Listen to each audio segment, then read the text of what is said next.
Hello, everyone. I'm Thomas Ware, and thank you for jumping in today. And thanks for being a part of the journey, my journey, gospel. Tonight, I'm just kind of jumping in to share a few things. I may say night, somewhere it's nighttime, right? Really, it's morning time right now here. It's still dark while I'm recording this. It is pre-recorded, so that way I can make sure that you guys get the information out between all of the juggling of the other things that I do. So anyway, today I'm going to talk about this a little bit: camaraderie, culture, atmosphere within gospel music. Um, Man, I have to say this first because this is very important.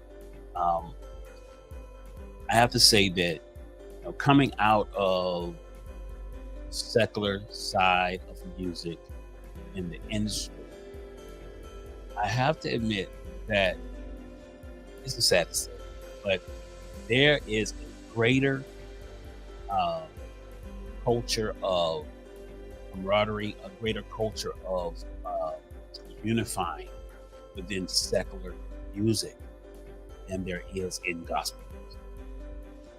What I've come to learn is that there's a lot of, let's just say, cliques, um, a lot of circles, and I told you that there were some things that kind of threw me for a curve. This was one of the things that threw me for a curve. 100%. Now, I will say this: there were a lot of gospel radio uh, DJs, radio stations that are very, very good. They are very good. They are not caught up in the whole uh, political scheme of the gospel industry. But then there are a lot of radio stations, DJ clips, things that they have their certain artist camps that they work with, and no matter what, they're gonna stay loyal to those camps, make friendships, and that's just it. So your play, the amount of times you play, um, things of that nature are gonna be crippled if you're not a part of those circles. Sadly enough, I will say this: a great thing, a great outlet that happened for um, artists in particular all over, but a lot of the gospel artists in the gospel industry, uh, is that the DSPs became greater, which is like the digital streaming platforms. These platforms give you a lot more exposure. They expose you to different circles of people, different communities. It's not limited to the gospel radio station, so to speak. But man, if it wasn't for DSP, I would say that a lot of my success that I've had so far in gospel music probably would not have happened. Um, but I do want to just say this: there are some great radio stations, DJs, and announcers that really stick to the integrity of music, the love for good music. And great music. So I want to give a shout out to you guys for all of that support that you guys have done in Radio Land. Those of you that have kept that form of integrity. Now, I will say this, man: it's just strange, really strange. In the secular side of things, I was able to pretty much float around different artists. I don't care how big they were. I could, you know, I've been on, stages with some of the biggest names. I've been in studio with some of the biggest names, writing sessions with some of the biggest names. B.O.B. Uh, Jeez, man. Um, Outcast, Eve, Jaru, and uh, DJ Khaled. All of these different artists and different names. I can't even name them all. So I've gotten an opportunity to be around, in and around, in writing sessions, in productions, in studio with a lot of these big names. Camaraderie, the most static you'll feel is when they don't know you and they don't know if you could pose a threat to them physically in some type of way, by way of robbery or something like that, because it's a totally different game in the secular. You know what I'm saying? So people are watching their back for different reasons. In the gospel industry, man, listen, that is not the case. First of all, gospel artists do not make nearly the type of money that secular artists make, unless you're super high up on the tier uh, um, of demand. Now, I will say this, uh, man, I would say that when I came in to the gospel world of music, the thing that I got a chance to witness was the first person I encountered that was of a name when it was time for me to record. I requested for a feature from my sister, and she actually came through. Um, so I just want to give a big shout out to, sorry, a big shout out to Lucinda Moore. Lucinda Moore is probably one of the most down to earth uh, artists I've met, that's been around, has been a legend in the game, and she immediately said, "You know what, Thomas? Yeah, I'll come to Atlanta and I will record the record." She flew in. We recorded this record. It's hot. I can't wait to release it. It's in the lineup of releases, but you know, it's crazy because I reached out to other artists.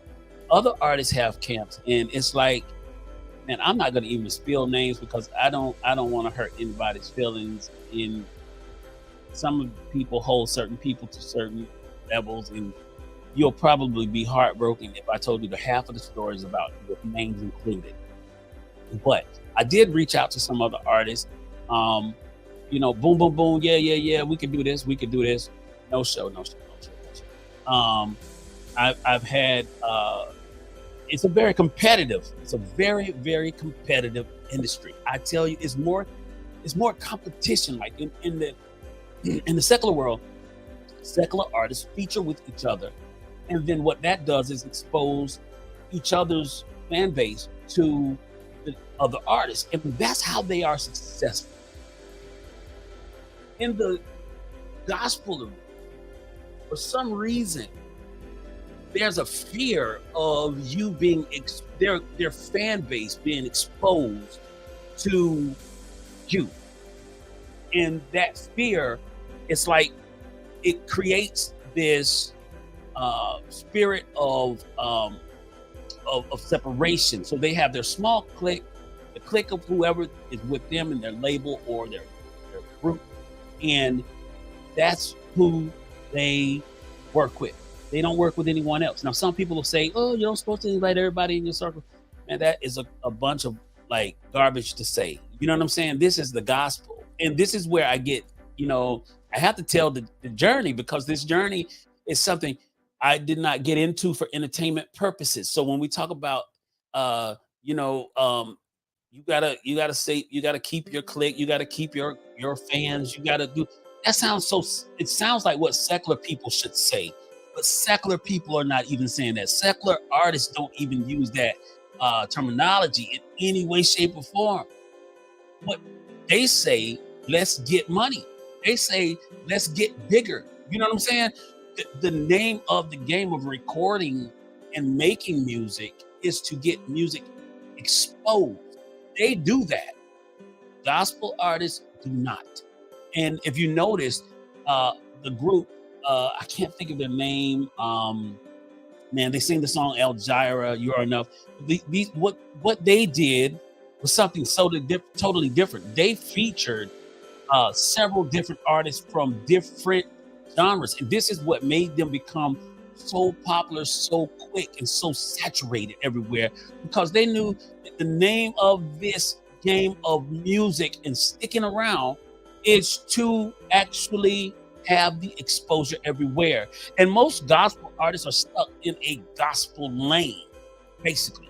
So that's why it didn't bother me too much, because I don't necessarily fall in a gospel lane only. I write music and I perform music that is gospel music, like traditional gospel music. Then I perform and I write songs that are not traditional gospel, they're contemporary gospel. And then I have some gospel music that's possibly doesn't have a lane at all. It's just it's the message. So I don't really call myself a gospel artist. I call myself an artist that sings the gospel. And that takes me out of that one lane of what people expect. Um, I tell you, this has been like the journey has been very, very interesting to me. Because, you know, man, when I tell you, even in concert, you go to concerts and you perform. If you get a greater response than an artist that's seasoned, an artist that's been out longer, you probably will no longer have any form of uh, relationship with that artist, or you probably will get a lot of negative vibes from them from that point on. I've ran into just a lot of selfish pride inside of the gospel industry. And I know that the industry, part of that problem is that the gospel industry has a lot of secular minds. The mindset is like really secular. I would expect that from secular people. I would not expect that from people who are proclaiming the joy, the love of Christ. You know, it's interesting. And so one thing that you'll have to look out for new artists, please go push hard in the area of the DSPs, digital streaming platforms, Apple Music, Spotify, Deezer, and so many of them now, YouTube Music. Reach out to a lot of them. Thank God, my sound struck the ear of a lot of people in that form of the industry, and they really have carried me. You know, and they when we submit music to them, they place it in areas that are like, you know, front covers of their new Fridays, front cover of the best gospel, things of that nature. You get on these charts with a lot of the artists who have been out for so long. I am indie. I will tell you that I'm an indie artist, but the mind that I have is very different from this gospel industry. Now I've met some other great gospel artists that have said, you know, hey, let's do something. You know what I'm saying? So it is to be determined. It is to be discovered. We'll see what happens.